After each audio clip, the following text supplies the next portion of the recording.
হুসাইন রাদিয়াল্লাহু তাআলা আনহু তিনি ইয়াজিদের এই খেলাফত তিনি মেনে নিতে রাজি না। কেন রাজি না? প্রশ্ন ভালো করে বুঝতে হবে।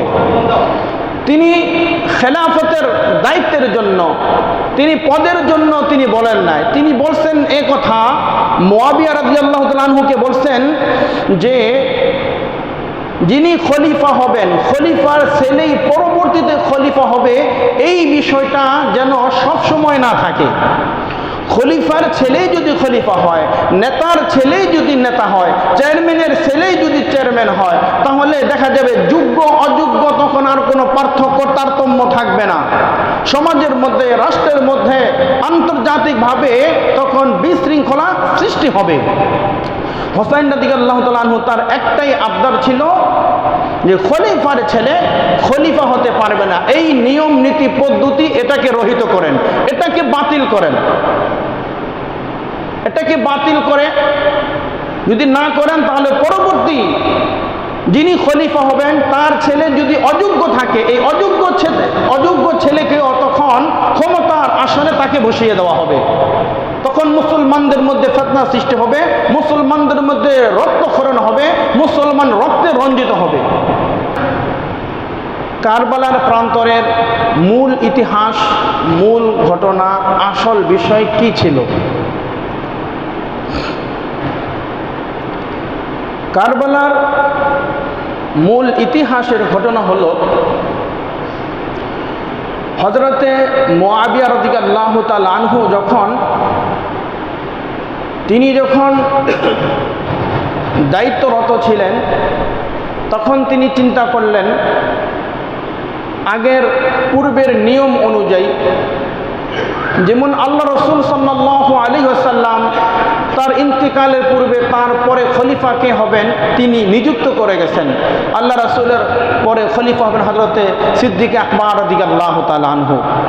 সিদ্দিক আকবর রাদিয়াল্লাহু তাআলা আনহু তিনি যখন অন্তিম সময় চলে আসলেন, তারপরে খলিফা কে হবেন তিনি এটা নির্ধারণ করে দিয়েছেন। তিনি এটা মৃত্যুর পূর্বে বলে দিয়েছেন, আমার পরে খলিফা হবে হযরতে উমর ইবনুল খাত্তাব। হযরত উমর রাদিয়াল্লাহু তাআলা আনহু ইন্তেকালের পূর্বে তিনি 6 জন সাহাবীকে নিযুক্ত করে দিয়েছেন যে আমার পরে খেলাফতের দায়িত্ব কে গ্রহণ করবে। ওসমান রাদিয়াল্লাহু তাআলা আনহু তিনিও একইভাবে এই ফর্মুলা, এই নিয়ম নীতি পদ্ধতি তিনি বলে দিয়েছেন।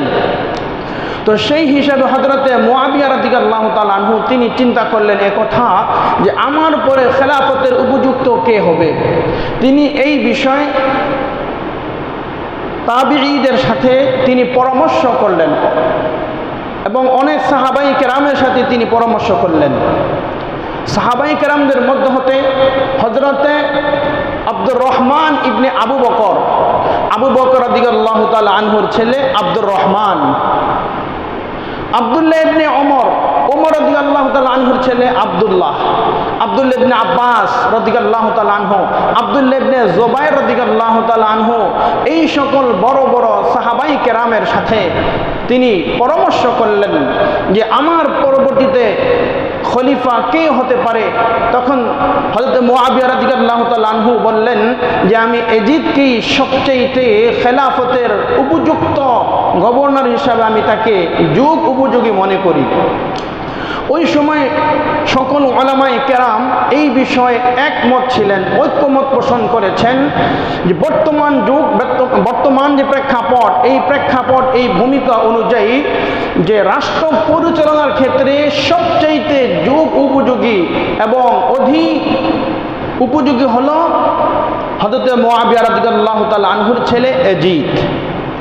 তারা সকলেই এই বিষয়ে, এবং এই বিষয়ে হযরত হুসাইন রাদিয়াল্লাহু তাআলা আনহু তিনিও একমত পোষণ করেছেন যে ইয়াজিদ এই বিষয়ে পারদর্শী, কিন্তু তাকওয়া, খোদাভীতি, পরহেজগারি, ভয়ভীতি, তাকওয়ার দিক দিয়ে বলে ইয়াজিদের চাইতে হযরত হুসাইন রাদিয়াল্লাহু তাআলা আনহু বেশি অগ্রাধিকার ছিলেন। হযরত আব্দুল্লাহ ইবনে জুবাইর, আব্দুল্লাহ ইবনে আব্বাস, আব্দুর রহমান ইবনে আবু বকর, আব্দুল্লাহ ইবনে ওমর রাদিয়াল্লাহু তাআলা আনহু বলে এই সকল জলিলুল কদরের সাহাবী, আপনারা তাদের নাম শুনেছেন, তারা আল্লাহ রাসূলের অনেক বড় বড় একজন সাহাবী। তারা রাইসুল মুফাসসিরিন যাকে বলা হয়, আব্দুল্লাহ ইবনে আব্বাস তাফসীর জগতের সম্রাট যিনি, তারা ক্ষুধাভীতি, ভয়ভীতি, তাকওয়ার দিক দিয়ে এজিদের চাইতে অনেক উপযুক্ত ছিলেন। কিন্তু বর্তমান যে পরিস্থিতি, যে অবস্থা, এই অবস্থাকে নিয়ন্ত্রণ করার জন্য রাষ্ট্র পরিচালনার ক্ষেত্রে বলে এজিদ হলো সবচাইতে যোগ উপযোগী। এই জন্য মুআবিয়া রাদিয়াল্লাহু তাআলা আনহু এজিদকেই খেলাফত দিলেন, তাকেই শাসনকর্তা হিসেবে নিযুক্ত করার জন্য তিনি ঘোষণা করলেন।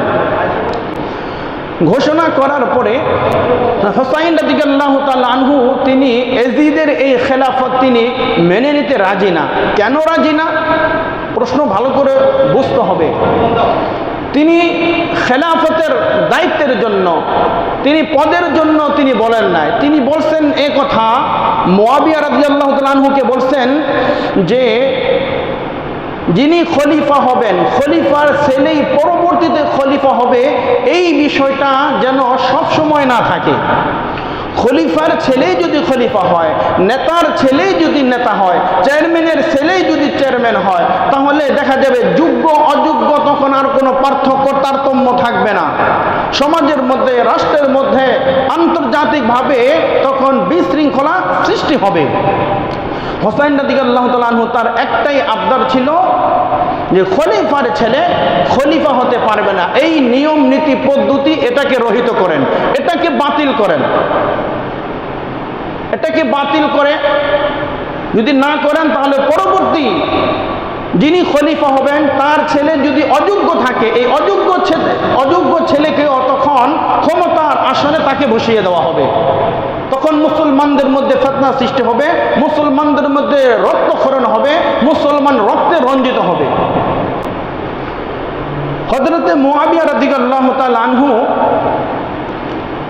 তিনি চিন্তা করলেন যে এই সময়ের মধ্যে অন্য কাউকে আর শাসনকর্তা না বানিয়ে তার ছেলে এজিদকেই তিনি শাসনকর্তা হিসাবে, গভর্নর হিসাবে তিনি ঘোষণা দিলেন। ঘোষণা দেওয়ার পরে মৃত্যুর আগে তিনি ঘোষণা দিলেন। হযরতে মুআবিয়া রাদিয়াল্লাহু তাআলা আনহু 60 হিজরিতে 4ই রজব তিনি ইন্তেকাল করলেন। হযরতে মুআবিয়া রাদিয়াল্লাহু তাআলা আনহুর ইন্তেকালের পরে তার দাফন কাফনের ব্যবস্থা সব হয়ে গেল। তার ছেলে যেহেতু ওই সময় দামেস্কে ছিলেন না, তিনি আসার পরে, এজিদ আসার পরে দেখলো বাবার কাফন দাফনের সব কিছু শেষ হয়ে গেছে। এসে বাবাকে আর তিনি পাননি। বাবাকে না পাওয়ার পরে শুধু এসে এই সংবাদ, এই ঘোষণা শুনেছে যে আমার বাবা ইন্তেকালের পূর্বে আমার নাম ঘোষণা করেছে যে আমার পরে এজিদ এই ক্ষমতার আসনে বসবে, সে শাসন ক্ষমতা পালন করবে। এখন সাহাবাই কেরামের মধ্যে হযরতে আব্দুল্লাহ ইবনে জুবায়ের রাদিয়াল্লাহু তাআলা আনহু, আব্দুল্লাহ ইবনে আব্বাস, আব্দুল্লাহ ইবনে ওমর, আব্দুর রহমান ইবনে আবু বকর এবং হুসাইন রাদিয়াল্লাহু তাআলা আনহু, এই বড় বড় 5 জন সাহাবী, তারা কেউ হুসাইনের হাতে, তারা কেউ এজিদের হাতে বায়াত গ্রহণ করে নাই। তাদের কথা একটা, পূর্বের নিয়মে যেভাবে খেলাফতের খলিফা নিযুক্ত হয়েছে ওই পদ্ধতি আপনি কেন অবলম্বন করলেন না? আর হুসাইন রাদিয়াল্লাহু তাআলা আনহুর কথা ছিল যে খলিফার ছেলেই খলিফা হবে, এই বিষয়টা রহিত করেন, এটাকে বাদ দিয়ে আপনি অন্য কাউকে আপনি মনোনীত করেন না, সেটা মানতে রাজি আছি। এই অবস্থা হওয়ার পরে তখন এজিদ কি করল? কুফার যে গভর্নর ছিল, কুফার যে গভর্নর তার নাম হলো উবাইদুল্লাহ ইবনে জিয়াদ। এই উবাইদুল্লাহ ইবনে জিয়াদকে তিনি ডাকলেন। আর বসরার গভর্নর তার নাম হলো নুমান ইবনে বশির। মদিনার যে গভর্নর ছিলেন, মদিনার গভর্নর তার নাম ছিল ওয়ালিদ ইবনে উতবাহ। তাহলে কুফার গভর্নর উবাইদুল্লাহ ইবনে জিয়াদ, বসরার গভর্নর হলো নুমান ইবনে বশির, আর মদিনার গভর্নর হলো ওয়ালিদ ইবনে উতবাহ।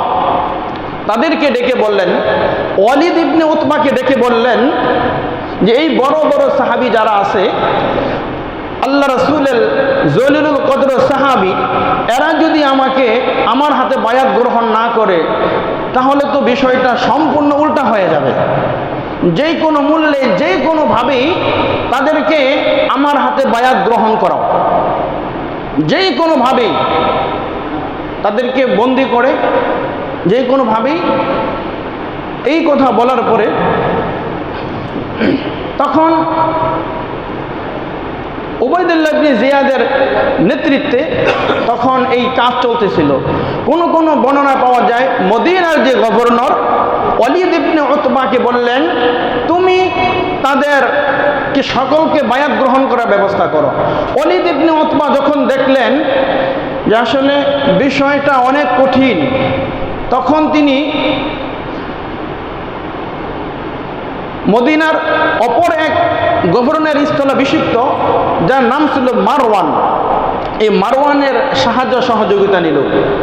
মারওয়ানের সাহায্য সহযোগিতা নেওয়ার পরে মারওয়ান বলতেছে, মুয়াবিয়ার মৃত্যুর সংবাদ মদিনার বাহিরে কাউকে দিও না। মদিনার বাহিরে সংবাদ কাউকে না দিয়ে হযরত আব্দুল্লাহ ইবনে জুবাইর এবং হুসাইন রাদিয়াল্লাহু তাআলা আনহুকে আমাদের রাজ্যে, আমাদের এখানে নিয়ে আসো। তাদের কাছ থেকে আমরা খেলাফতের এই বায়াত তাদের থেকে আমরা নিব। যখন তাদেরকে খাস কামরায় তাদেরকে ডাকা হলো, তখন হযরতে আব্দুল্লাহ ইবনে জুবাইর রাদিয়াল্লাহু তাআলা আনহু বললেন, হুসাইন, বিষয়টা বেশি ভালো মনে হচ্ছে না। হযরতে মুআবিয়া রাদিয়াল্লাহু তাআলা আনহু তিনি ইন্তেকাল করলেন, এখনো মদিনার বাহিরে সংবাদ পৌঁছে নাই। আর এমতো অবস্থায় যদি আমরা যাই তাহলে জোরপূর্বক আমাদের থেকে বায়াত নেওয়া হবে, সুতরাং আমরা সেখানে আমাদের যাওয়া ঠিক হবে না। যাই হোক, তাদেরকে নেওয়া হলো, তাদেরকে বলা হলো তোমরা এজিদের হাতে বায়াত গ্রহণ করো। হুসাইন রাদিয়াল্লাহু তাআলা তখন বললেন যে এজিদের হাতে বায়াত গ্রহণ করব এখানে নয়, সকলকে একত্রিত করে উপস্থিত করো, সেখানে আমি যা বলার তাই বলবো, সেখানে আমি বায়াত গ্রহণ করব। মদিনার গভর্নর ওয়ালিদ ইবনে উতবা বিষয়টা মেনে নিলেন, কিন্তু মারওয়ান বলতেছে যে না, শিকার হাতে পাওয়ার পরে ছেড়ে দিতে নাই। এই মুহূর্তে যদি হুসাইনকে ছেড়ে দেন তাহলে আর তাকে পাবেন না, এখনই তাকে জোরপূর্বক তার থেকে বায়াত গ্রহণ নেন। যখন মারওয়ান তাকে জোরাজোরি করতেছিল, হুসাইন রাদিয়াল্লাহু তাআলা আনহু তখন বললেন যে না, আমি এখন এজিদের কাছে বায়াত গ্রহণ হব না, আমার সময় যখন হবে সকলের উপস্থিতিতে, তখন ওই সময় আমি এজিদের কাছে বায়াত গ্রহণ করব। এদিকে মদিনা থেকে এবার হুসাইন রাদিয়াল্লাহু তাআলা আনহু মক্কায় যাবেন। কুফা নগরী থেকে একের পরে এক চিঠি আসতেছে, হুসাইন, আপনি আল্লাহ রাসূলের কলিজার টুকরা নাতি, আমরা আপনার কাছে বায়াত গ্রহণ করব, এজিদের কাছে আমরা বায়াত হব না, আমরা আপনার অপেক্ষায় অপেক্ষমান রয়েছি। যদি আপনি কুফা নগরীতে আসেন তাহলে 1,00,000 মানুষ আমরা আপনার অপেক্ষায় রয়েছি, আপনার হাতে আমরা বায়াত গ্রহণ করব।